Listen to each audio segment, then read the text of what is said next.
ओमज्ञानतिमिरान्धस्य ज्ञानाञ्जनशलाकया चक्षुरुन्मिलितं येन तस्मै श्रीगुरवे नमः। वाञ्छाकल्पतरुभ्यश्च कृपा सिन्धुभ्येव च पतितानां पावनेभ्यो वैष्णवेभ्यो नमो नमः। नमो महावदन्याय कृष्ण प्रेम प्रदायते कृष्णाय कृष्ण चैतन्य नाम्ने गौरत्विषे नमः। हे कृष्ण करुणा सिंधो दीनबंधो जगत्पते गोपेश गोपिका कांत राधा कांत नमोस्तुते। तप्त कांचन गौरांगी राधे वृंदावनेश्वरी वृषभानुसुते देवी प्रणमामि हरिप्रिये। वृंदायै तुलसीदेव्यै प्रियायै केशवस्य च कृष्णभक्तिपदे देवी सत्यवत्यै नमो नमः। श्रीकृष्ण चैतन्य प्रभो नित्यानंद श्री अद्वैत गदाधर शिवासादि गौरभक्त वृंद।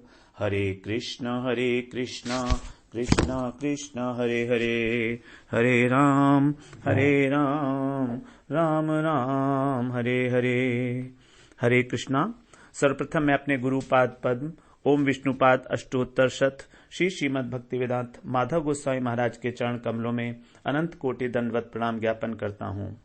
हम लोग श्रीमद् भगवद गीता के 90 अध्याय का दूसरा श्लोक श्रवण कर रहे हैं, जिसमें भगवान ने भक्ति का स्वरूप बताते हुए उसके 6 विशेषण बताए हैं कि भक्ति की क्या महिमा है, क्योंकि किसी भी वस्तु की महिमा को जानकर ही हमारी उसके अंदर रुचि उत्पन्न होती है।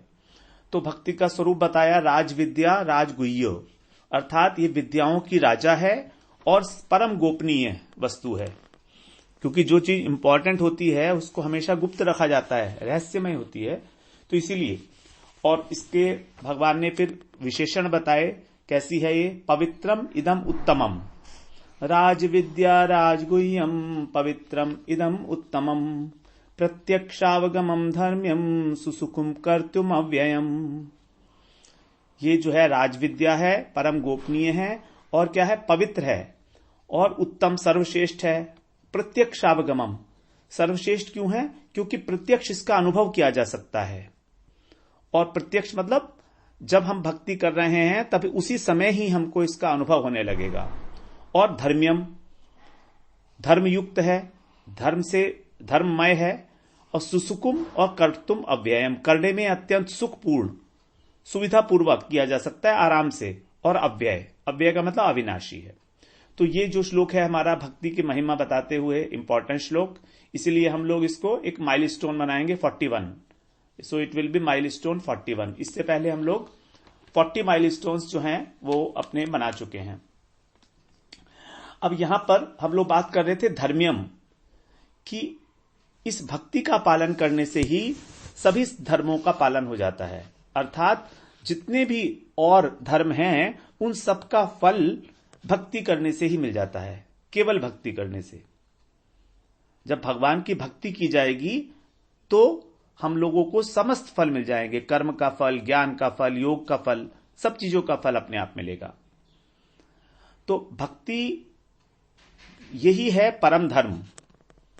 हमारा जो धर्म है, सवै पुंसाम परो धर्मो यतो भक्तिर अधोक्षजे, अधोक्षज भगवान की भक्ति ही मनुष्य मात्र का परम धर्म है।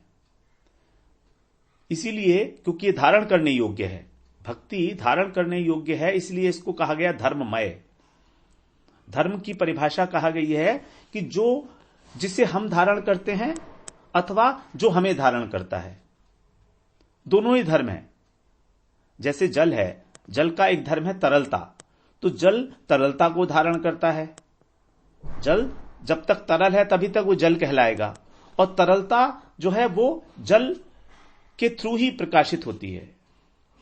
तो इसी प्रकार से धर्म, तो हमारी आत्मा का जो धर्म है, स्वाभाविक धर्म, वही है वास्तविक धर्म। और स्वाभाविक धर्म है हमारी आत्मा का भक्ति।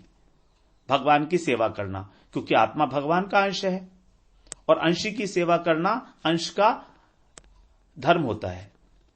जो भी अंश है उसका एकमात्र एक ही धर्म है, अंशी की सेवा करना, और यह धर्म ही हमारी रक्षा करता है। यदि हम धर्म की रक्षा करेंगे तो हमारी धर्म रक्षा करता है। धर्मो रक्षति रक्षतः। और यदि हम धर्म को धारण नहीं करेंगे तो फिर धर्म भी हमारी उपेक्षा कर देगा। धर्म हमारी उपेक्षा कर देगा, इसका क्या अर्थ हुआ? इसका अर्थ है धर्म का स्थान क्या है? धर्म का स्थान है हमारा हृदय, और इसी से हमारी जो बुद्धि है वो संचालित होती है। हमारी जो बुद्धि है वो किससे संचालित होती है? जो हमारे हृदय के अंदर भाव उठते हैं, और बुद्धि ही हमको अर्थ और काम दोनों को नियंत्रित करती है। हमारी कामनाओं को और हमारे अर्थ को, जो हम लोग अर्थ उपार्जन करते हैं उसको। तो मनुष्य के जो 4 पुरुषार्थ हैं, धर्म, अर्थ, काम और मोक्ष, तो यदि इनको बुद्धि नियंत्रित करने में सक्षम है, यदि हमारी बुद्धि इन्हें नियंत्रित कर सकती है, धर्म को, अर्थ को, काम को और मोक्ष को, तभी हमारा मन और शरीर भी धर्म का पालन करेंगे। क्योंकि बुद्धि जो है वही एक मोटिवेटिंग फोर्स है। मन हमारा वही कार्य करता है जो बुद्धि कहेगी, और शरीर तो मन का ही सेवक है, तो शरीर वही कार्य करेगा जो मन कहेगा। शरीर से जो श्रेष्ठ है वो मन, और मन से श्रेष्ठ है बुद्धि। इसलिए यदि हमारी बुद्धि नियंत्रित है तो हमारा मन और हमारा शरीर भी दोनों नियंत्रित हो जाएंगे। तो शरीर के द्वारा धर्म का पालन तभी होगा जब हमारी बुद्धि धर्म से युक्त है। अगर हमारी बुद्धि में धर्म संगत नहीं है तो हमारे शरीर के द्वारा भी अधर्म का ही आचरण होगा। दूसरे अध्याय में भगवान ने यह बात बताई है 66वें श्लोक में, नास्ति बुद्धिरयुक्तस्य न च युक्तस्य भावना न च भावतः शांति अशांतस्य कुतः सुखम। नास्ति बुद्धिरयुक्तस्य, जिसकी बुद्धि अयुक्त, जिसकी बुद्धि युक्त नहीं है, नास्ति बुद्धिरयुक्तस्य, जिसकी निश्चयात्मक बुद्धि नहीं है, वो जो अयुक्त पुरुष है उसके अंदर हृदय में जो भावनाएं हैं वो भी युक्त नहीं होंगी, जेन्युइन नहीं होंगी, ठीक नहीं होंगी। और जब भावना ठीक नहीं होगी जब हमारे हृदय में भावना ही ठीक नहीं होगी तो फिर हमें शांति कैसे मिलेगी? और फिर अशांत व्यक्ति को किसी भी प्रकार का सुख मिलने की संभावना ही नहीं है। अशांतस्य कुतः सुखम, उसको सुख मिलने की कोई संभावना ही नहीं है। तो बुद्धि बेसिकली जो इंपॉर्टेंट एलिमेंट है वो सबसे इंपॉर्टेंट है बुद्धि। यदि बुद्धि हमारी धर्म में युक्त है, धर्म से, तभी हमारा जो मन और हमारे शरीर के द्वारा जो आचरण किया जाएगा वो धर्म संगत होगा। दूसरा, भक्ति के द्वारा जो फल है वो सारे फल हमको प्राप्त हो जाएंगे। चाहे कर्म के, ज्ञान के और योग के द्वारा जो फल प्राप्त होने थे वो सभी फल हमको भक्ति से ही प्राप्त हो जाएंगे। इसीलिए इसको कहा धर्म्यम। और जितने भी धर्म हैं, जैसे भगवान स्वयं कहते हैं उद्धव जी से श्रीमद् भागवत पुराण में 11वें स्कंद के 20वें अध्याय का 32 और 33वां श्लोक, यत कर्म भिर यत तपसा ज्ञान वैराग्य तश्रयत योगेन दान धर्मेण श्रेयो भिरितरैरपि सर्वं मद भक्ति योगेन मद भक्तो लभते अंजसा स्वर्गापवर्ग मद्धाम कथंचित यदि वांछति।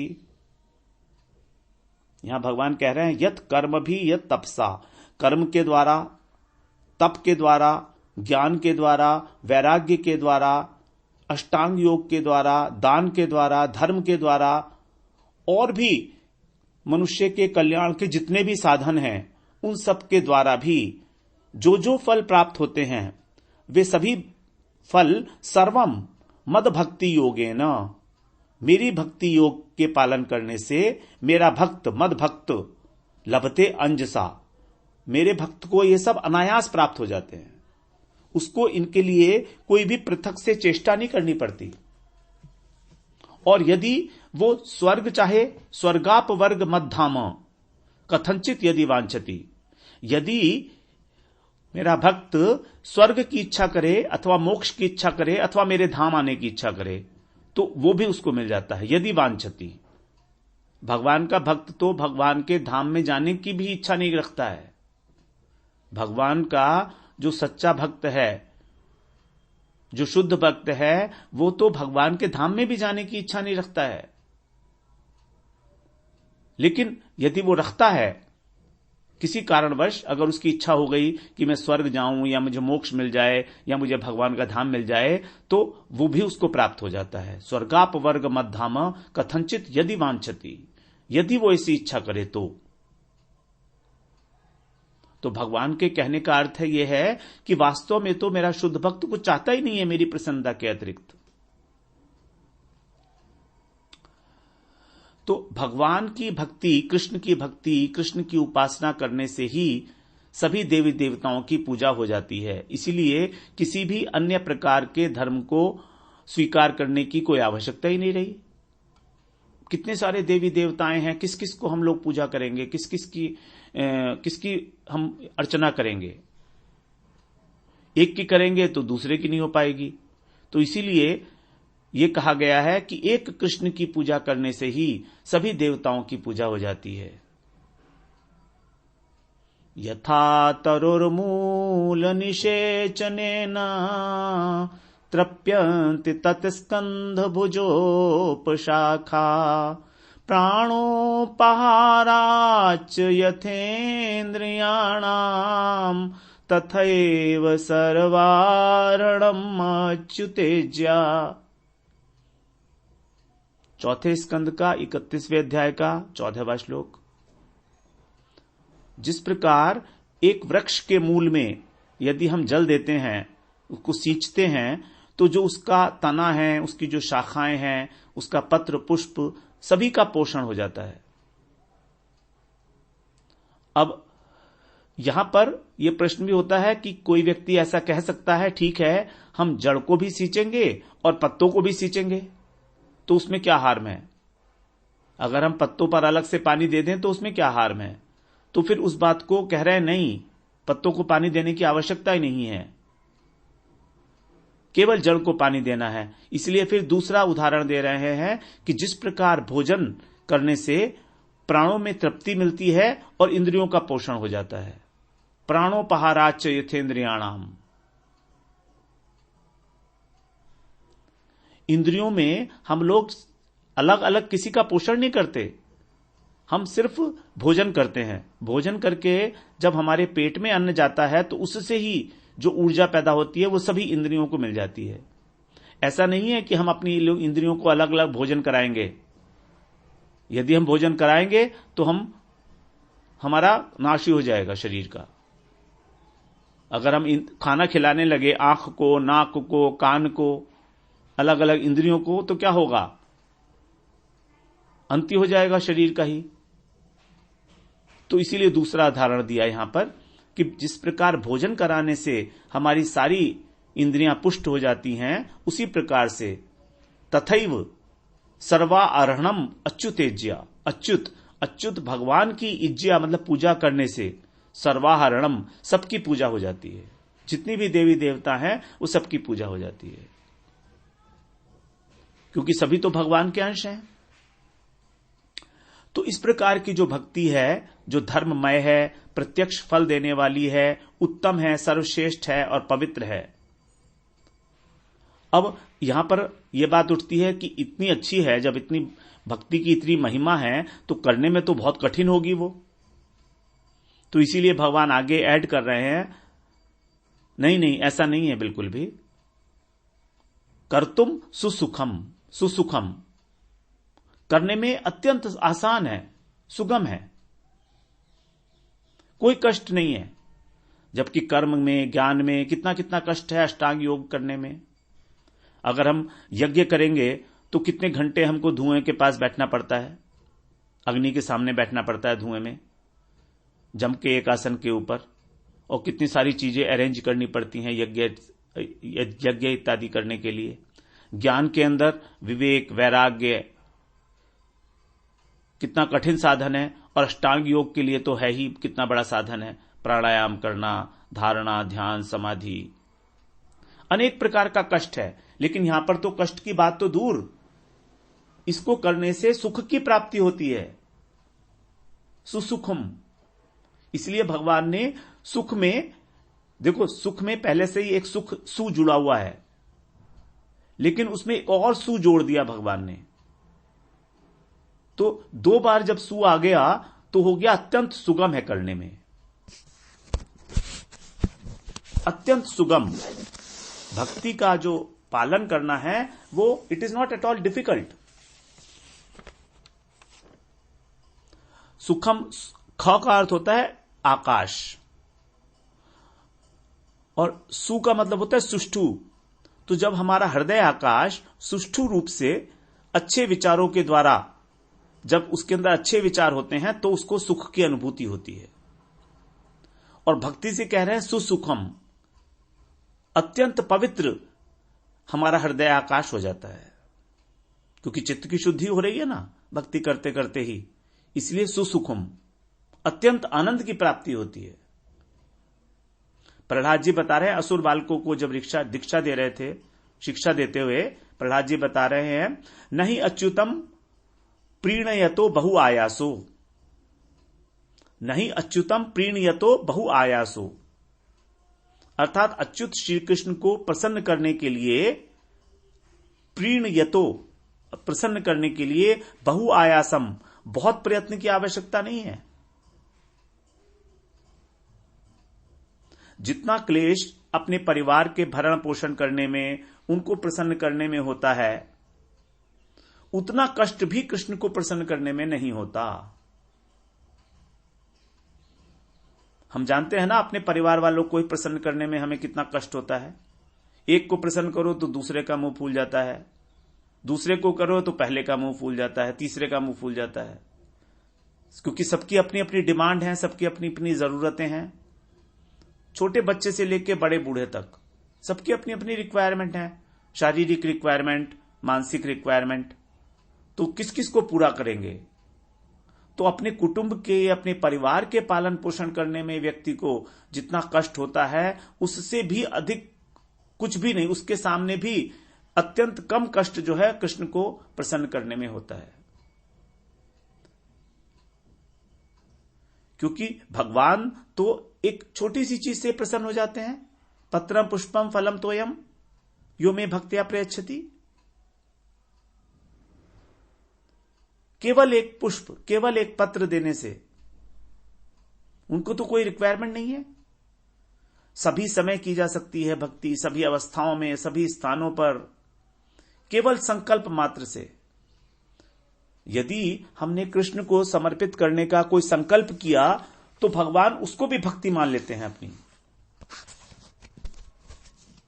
इतनी आसान है करने में भक्ति। इसीलिए भगवान कह रहे हैं सुसुखम, मतलब कष्ट तो है नहीं और करते हुए अत्यंत आनंद की प्राप्ति भी है साथ में। यहां तक कि गौती में तंत्र में आया है, तुलसी दल मात्रेण जलस्य चुलुकेन वा विक्रीडितम स्वमात्मानं भक्तेभ्यो भक्तवत्सलः। तुलसी दल मात्रेण जलस्य चुलुकेन वा, एक चुल्लू जल लेकर और उसके अंदर तुलसी पत्र डालने से ही, तुलसी दल मात्रेण, केवल एक तुलसी दल डालने से, विक्रीडितम स्वमात्मानम, भगवान कह रहे हैं कि मैं भक्तेभ्यो, अपने भक्तों के हाथ स्वयं को बेच देता हूं। विक्रीडितम, विक्रीडितम का मतलब है बेचना। भगवान अपने भक्तों के हाथ में स्वयं को बेच देते हैं। वो कैसे हैं? भक्तवत्सल, भक्तवत्सल भगवान। तो भक्तवत्सल भगवान इतनी छोटी सी भेंट से, हमारी इतने छोटे से समर्पण करने से ही प्रसन्न हो जाते हैं। ऐसा कभी होता है क्या परिवार में या इस संसार के अंदर किसी भी व्यक्ति को? यहां तो किसी को कितनी ही बड़ी चीज दो, कितनी ही बड़ी चीज दो, तो भी उसे ऐसा लगता है कि कुछ नहीं दिया है। और भगवान छोटी से छोटी वस्तु को ही सबसे बड़ी चीज मानकर स्वीकार करते हैं। कितना डिफरेंट है सोच में प्रक्रिया, सोचने की प्रक्रिया, एटीट्यूड का डिफरेंस कितना डिफरेंट है।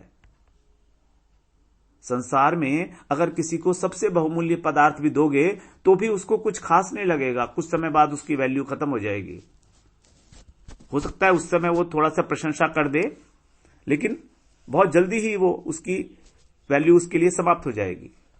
लेकिन भगवान तो छोटी से छोटी वस्तु से भी इतने प्रसन्न हो जाते हैं, उनकी तो बात ही अलग है बिल्कुल।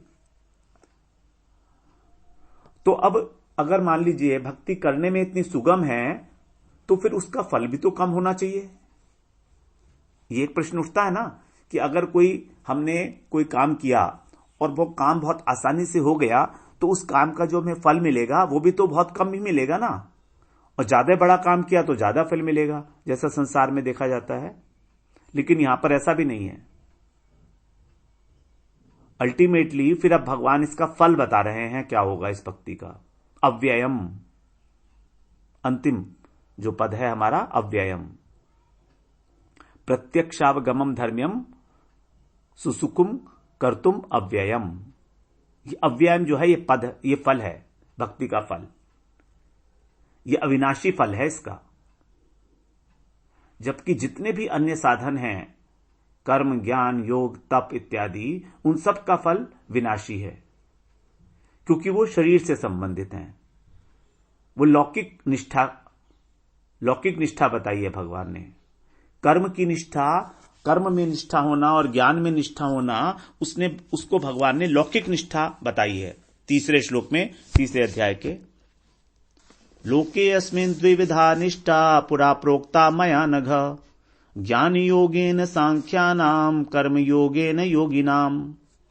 लोके अस्मिन् द्विविधा निष्ठा, लोके अस्मिन् लौकिक, इस लौकिक जगत में दो प्रकार की जो निष्ठाएं हैं, सांख्य योगी की ज्ञान योग में निष्ठा है और योगी लोग जो हैं उनकी कर्म योग में निष्ठा है। ये दोनों निष्ठाएं लौकिक हैं, इसलिए विनाशी हैं, क्योंकि इस जगत के अंदर जो कुछ भी है, जो कुछ भी साधन दिखाई दे रहा है जगत के पदार्थों से संबंधित, वो सब विनाशशील है, क्योंकि जगत स्वयं ही विनाशशील है। क्रमशः धीरे धीरे इसका विनाश हो रहा है। शरीर और जगत ये दोनों विनाशी हैं, जबकि भगवत निष्ठा, भगवान के प्रति जो निष्ठा है वो अलौकिक है।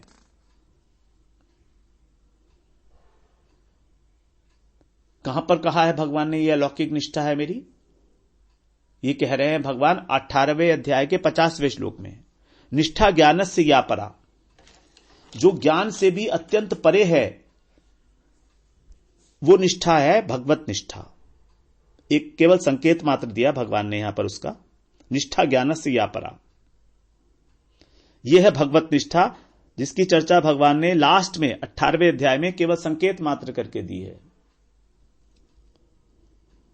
जो ज्ञान निष्ठा से भी अत्यंत परे है, अर्थात निर्गुणी है, बिना तीनों गुणों से अतीत है। क्योंकि कर्म और ज्ञान ये दोनों ही सत्व गुण और रजोगुण के अंदर आएंगे। सत्वात् संजायते ज्ञानम, सत्वात् संजायते ज्ञानम मतलब सत्व गुण से ही ज्ञान की उत्पत्ति होती है। तो इसलिए ज्ञान जो है वो सतोगुणी है। 14वें अध्याय में भगवान बताएंगे ये बात, सत्वात् संजायते ज्ञानम। और रजोगुण जो है वो हमारा, जो कर्म है वो हमारा रजोगुणी है। रजः कर्मणि भारत, 14वें अध्याय का 9वां श्लोक है, रजः कर्मणि भारत। जो कर्म है वो रजोगुण में है, प्रवृत्त कराता है हमको, नहीं रजोगुण हमको कर्म में प्रवृत्त कराता है।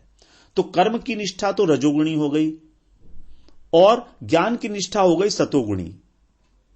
अब इन रजोगुण और सतोगुण की निष्ठा से भगवत प्राप्ति तो नहीं हो सकती, क्योंकि भगवान तो तीनों गुणों से अतीत है। जिस प्रकार का साधन होता है उसी प्रकार का हमको फल मिलेगा। तो जब हमारा साधन ही गुणों के अंतर्गत है तो हमें फल भी गुणों के अंतर्गत ही मिलेगा। और जबकि भक्ति कैसी है, निर्गुण है। सात्विकी आध्यात्मिकी श्रद्धा कर्म श्रद्धा तु राजसी, तामसी अधर्मे या श्रद्धा मत सेवायाम तु निर्गुणा। तो केवल भगवान की श्रद्धा ही एकमात्र निर्गुण है, मत सेवायाम। तो इसीलिए भक्ति जो है वो निर्गुण होने के कारण उसका कभी भी नाश नहीं है, अव्यय है, अविनाशी है। न व्ययति इति अव्यय, जो कभी कम नहीं होती, जो कभी भी कम नहीं होती। आत्माराम मुनि भी जो है भक्ति पूर्वक भगवान का भजन करते हैं। आत्मारामश्च मुनियो निर्गंथापि बुरुक्रमे कुर्वन्ति अहेतुकीम भक्तिम इत्थम भूत गुणो हरि। तो ये अगर भक्ति एक बार हमें हो जाए तो क्योंकि ये आत्मा की वृत्ति है तो इसका कभी भी नाश नहीं है, किंचित मात्र भी, किंचित मात्र भी। और जगत के अंदर जितनी भी चीजें हैं वो विनाशशील हैं, कर्म हो, ज्ञान हो, योग हो। पहले ही भगवान ने बता दिया, नेहाभिक्रमानाशो अस्ति प्रत्यवायो ने विद्यते। भक्ति के लिए दूसरे अध्याय के 40वें श्लोक में बोला ही था भगवान ने, नेहाभिक्रमानाशो अस्ति प्रत्यवायो ने विद्यते स्वल्पम अपि अस्य धर्मस्य त्रायते महतो भयात्। अगर भक्ति का केवल आरंभ मात्र ही किया गया तो उसका फल भी नाश नहीं होता, चाहे बीच में छोड़ दी जाए। जबकि यदि किसी शास्त्र विहित कर्म को किया जाए और बीच में छोड़ दिया जाए तो उसका पाप लगेगा। उसको प्रत्यवाय दोष बोलते हैं, प्रत्यवाय। तो यही है भक्ति की महिमा। तो भगवान ने तो मानो इस श्लोक के अंदर भक्ति देवी की एक प्रकार से स्तुति ही कर दी कि ये राज विद्या है, अत्यंत गोपनीय है, और इसके अतिरिक्त 6 विशेषण से इसको महिमा मंडित किया। तो 6 विशेषणों से युक्त होकर भक्ति देवी विराजमान है। 9वें अध्याय में हम लोग अब उसी की चर्चा करेंगे। तो ये 6 विशेषण हम लोग एक बार दोबारा से श्रवण करते हैं। पवित्रम, उत्तम, प्रत्यक्षावागमम, धर्म्यम, कर्तुम सुसुखुम और अव्ययम। तो पवित्र का मतलब क्या है कि भक्ति की सर्व मंगलकारिता, सबका मंगल करने वाली है, सबका कल्याण करने वाली है, बिना किसी निरपेक्ष रूप से। दूसरा फिर उत्तम है, मतलब परम सुंदर है, सर्वश्रेष्ठ है। प्रत्यक्षावागमम, इससे भक्ति की रस स्वरूपता और अनुभव गम्यता प्रतिपादित हो रही है कि रस स्वरूप है और अनुभव करने योग्य है। धर्म्यम से भक्ति की सत स्वरूपता, अर्थात धर्म पथ पर ले जाने वाला जो गुण है वो प्रतिपादित हो रहा है, धर्म्यम। और कर्तुम सुसुखुम से इसकी आनंद स्वरूपता प्रतिपादित की गई है, भक्ति की आनंद स्वरूपता। और अव्यय से इसकी अविकारित्व, अपरिवर्तनशीलता प्रतिपादित की गई है। तो इन विशेषणों के द्वारा भगवान ने जो भक्ति के 6 गुण बताए हैं, सर्व मंगलकारिता, परम सुंदरता, रस स्वरूपता, सत स्वरूपता, आनंद स्वरूपता और अपरिवर्तनशीलता, इन 6 गुणों को भगवान ने पवित्रम, उत्तम, प्रत्यक्षावगमम, धर्म्यम, कर्तुम सुसुखम और अव्ययम, इन विशेषणों से महिमा मंडित किया है भक्ति को भगवान ने। यह है हमारा भक्ति के विषय में भक्ति की महिमा। अब हम लोग कल को फिर इसका तीसरा श्लोक जो है, जो हमारे प्रथम प्रकरण का, विषय वस्तु प्रकरण का अंतिम श्लोक है, मतलब तीसरा, 3 ही श्लोक हैं इसमें, तो उसको हम लोग कल श्रवण करेंगे। उसमें व्यतिरेक रीति से भगवान बताएंगे कि जो भक्ति नहीं करता है उसका क्या फल होगा। वांछा कल्पतरुभ्यश्च कृपा सिंधुभ्यैव च पतितानां पावनेभ्यो वैष्णवेभ्यो नमो नमः।